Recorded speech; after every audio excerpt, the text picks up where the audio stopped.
Si toi aussi tu souffres de timidité, alors écoute bien cela.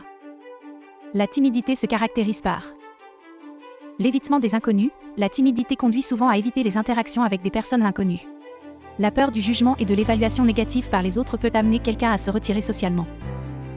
La résistance aux nouvelles expériences. Les personnes timides ont parfois tendance à refuser de participer à de nouvelles expériences ou à essayer de nouvelles choses parce qu'elles craignent de ne pas être à la hauteur ou de ne pas être acceptées.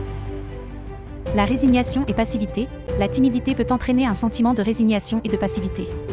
La personne timide peut se sentir dépourvue de confiance en elle, ce qui peut la décourager de lutter pour atteindre ses objectifs ou surmonter ses peurs. La sécurité dans la routine. Pour se protéger des situations sociales qui peuvent être stressantes, les personnes timides ont parfois tendance à rechercher la sécurité dans la routine. Elles restent dans leur zone de confort, où elles se sentent en sécurité et ne risquent pas de se sentir blessées ou rejetées.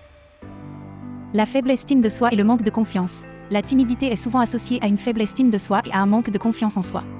Ces sentiments négatifs peuvent renforcer la tendance à éviter les interactions sociales et à se replier sur soi. La communication limitée. Les personnes timides ont souvent des interactions limitées avec les autres, en particulier avec ceux qu'elles perçoivent comme menaçants. Elles peuvent garder leur communication au minimum pour éviter de se sentir vulnérables. En somme, la timidité peut avoir un impact significatif sur ta vie en l'empêchant de saisir des opportunités, de développer des relations sociales et de t'épanouir pleinement. Il est important de reconnaître ta timidité, si nécessaire, de chercher des moyens de la surmonter, par exemple en travaillant sur ta confiance en soi, en pratiquant des compétences sociales et en cherchant un soutien approprié. N'hésite pas à contacter ton hypnothérapeute Reynald Grabinski en ligne ou en présentiel pour t'aider à te libérer de ta timidité.